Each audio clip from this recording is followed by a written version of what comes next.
पता है जैसा कि कनाडा दुनिया का सबसे महंगा मुल्क है आजकल के टाइम में, ठीक है। और कनाडा में पढ़ना भी सबसे मुश्किल काम है क्योंकि एक साल में 70 लाख रुपया फ़ीस पे करना, और जैसा कि 7,500 यूरो, यानी एक साल में आपको 7,500 यूरो आप पाकिस्तानी करेंसी से मल्टीप्लाई करो में पाकिस्तानी करेंसी। हाँ तो भैया अस्सलाम वालेकुम। तो भैया आज बात करेंगे कि अगर आपके पास पैसे नहीं हैं, आपके पास पैसे थोड़े हैं, ठीक है, आप किसी अच्छे मुल्क जाना चाहते हैं स्टडी के लिए, ठीक है, और आप सोच रहे हैं कि यार मेरी तो फाइनेंशियल सिचुएशन ऐसी नहीं है, मेरे पास फैमिली के पास इतने वसाइल नहीं हैं, तो मैं आपको 2-3 ऑप्शन ऐसे बताऊंगा जहाँ पे आपको पैसे की ज़रूरत नहीं पड़ेगी और आप एक अच्छे मुल्क में, यूरोप में, ठीक है, और लाइक दुनिया में 2-3-4 ऐसे मुल्क हैं जहाँ पे आप फ्री एजुकेशन कर सकते हैं। और कुछ ऐसे मुल्क भी हैं जहाँ पे आपको वीज़े से पहले कुछ पेमेंट नहीं करनी पड़ती। जब आपका वीज़ा लग जाता है तो उसके बाद आपको पैसे वगैरह, फ़ीस वगैरह पे करनी पड़ती है, और फ़ीस भी थोड़ी होती है। तो ये सारी चीज़ें इस वीडियो को डिटेल में बताऊँगा, तो वीडियो पूरी देखें, आपको काफ़ी इन्फॉर्मेशन मिलेगी।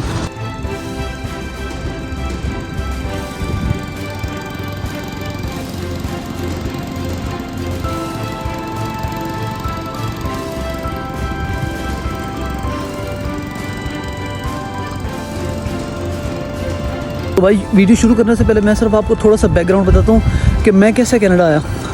आपको पता है जैसा कि कनाडा दुनिया का सबसे महंगा मुल्क है आजकल के टाइम में, ठीक है। और कनाडा में पढ़ना भी सबसे मुश्किल काम है क्योंकि एक साल की तकरीबन 3 सेमेस्टर होते हैं और एक सेमेस्टर की 9,000 से 10,000 डॉलर फ़ीस होती है। तो आप साल के लगा रहे हो 30,000 डॉलर, 30,000 को आप पाकिस्तानी करेंसी से मल्टीप्लाई करो तो 60-70 लाख रुपए बनता है। तो एक साल में 70 लाख रुपया फ़ीस पे करना, और जैसा कि आपको पता है यहाँ पे काम तो ऑलरेडी काम की सिचुएशन अच्छी नहीं है, तो पढ़ना बहुत मुश्किल है। तो मेरे भी कोई ऐसी सिचुएशन थी जब मैं सोच रहा था आज से 3 साल पहले कि यार कैसे जाऊँ, क्या करूँ, ठीक है। तो फिर मुझे यूरोप का वीज़ा मिला, मैं यूरोप चला गया, वहाँ पे एजुकेशन फ्री थी, मैंने वहाँ पे 1-2 साल पढ़ा, ठीक है। थोड़ा सा माहौल देखा और देखा कि यार मुझे क्या करना चाहिए, यहाँ पे रहना चाहिए, किसी और अच्छे मुल्क जाना चाहिए। तो वहाँ पे एजुकेशन भी फ्री थी, मैं इटली में रहा हूँ 2 साल, ठीक है, 3 साल। तो वहाँ से फिर मैंने मूव कर लिया यहाँ पे।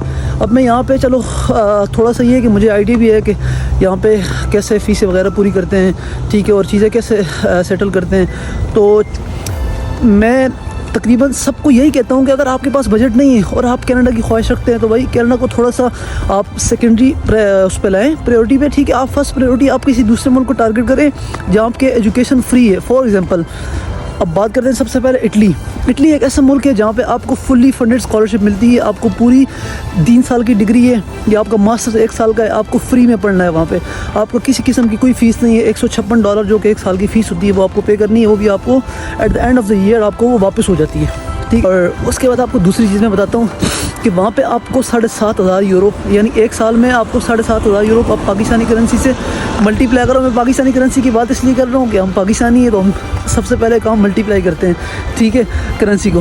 तो तकरीबन 22 से 23 लाख रुपए आपका एक साल में आपको वहाँ पे स्कॉलरशिप मिलती है, और यहाँ पे आपको एक साल में 70 लाख रुपए पे करना पड़ता है। तो कौन सा कंट्री अच्छा हुआ, ठीक है। फिर उसकी वीज़ा पॉलिसी भी थोड़ी सी नरम है, ठीक है, रिक्वायरमेंट्स भी टफ़ नहीं है, ठीक है। और वीज़ा चूँकि पीछे 2-3 सालों में काफ़ी सारे लोग गए हैं तो अब वीज़ा उसकी थोड़ा कम लेकिन आप उस पर ट्राई करें, ठीक है।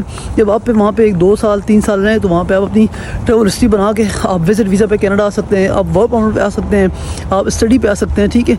डायरेक्ट आपको पाकिस्तान से स्टडी वीज़ा पे कनाडा पे आने की ज़रूरत नहीं है क्योंकि मुश्किल है। आपको बैंक स्टेटमेंट, और जैसा कि आपको पता है पॉलिसी चेंज हो गई, अब आपको 21,000 डॉलर सिर्फ आपको अकाउंट में रखवाना है, जो कि आपने GIC बनवानी है, जो कि पाकिस्तानी 42 से 43 लाख रुपये बनता है, ठीक है। और उसके साथ आपको 1 साल की फ़ीस पे करनी है जो कि 20,000 डॉलर है। तो मतलब कि आपका 70 लाख रुपए तो आपको ये गया, बाकी ऊपर आप लगा लो, बहुत पैसे बनते हैं। मतलब कि एक नॉर्मल बंदे के लिए पढ़ना बहुत मुश्किल है। तो मैं तो सबको यही सजेस्ट करूँगा कि आप इटली जाओ। इसके बाद दूसरा मुल्क मैं आपको ऐसा बताता हूँ कि USA। अब USA लोग कंसिडर नहीं करते, मैंने देखा है बहुत सारे लोग, अब कनाडा USA सेम कंट्री है, ठीक है। USA बल्कि कनाडा से थोड़ा सा अच्छा ही है, ठीक है, और यहाँ पे करीब है, लेकिन हर बंदा टारगेट करता है कनाडा को because of the documents like PR, permanent residency, passport, ये चीज़ें सारी ये भी मैटर करती हैं। USA नहीं देता, कनाडा देता है। लेकिन आप जो है ना पासवे ये वाला इस्तेमाल कर सकते हैं USA में।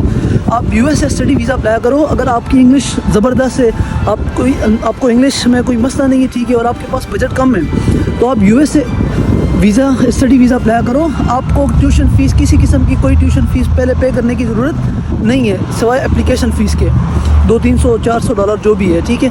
आप वो पे करो, आप इंटरव्यू दो, आपका अगर इंटरव्यू अच्छा हो जाता है, आप इंटरव्यू पास कर लेते हो, आपका वीज़ा लग जाता है, उसके बाद आपको यूएस से जाके आपको फ़ीस पे करनी है, ठीक है। या मेरे ख्याल से पाकिस्तान में करनी है आपको, लेकिन थोड़ी फ़ीस है कनाडा के बनिस्बत।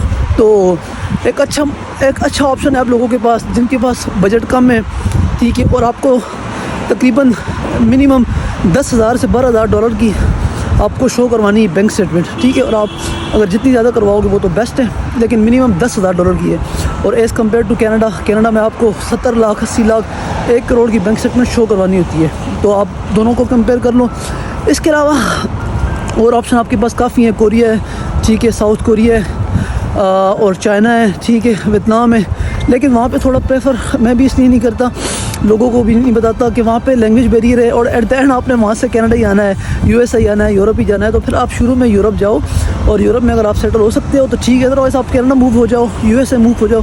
तो भाई ये 2 ऑप्शन है, जिसके पास बजट कम है और जो आना चाहता है, वाकई में पढ़ना चाहता है, ठीक है, स्टडी वीज़ा पे आना चाहता है, तो best of the best option आपके पास यही है।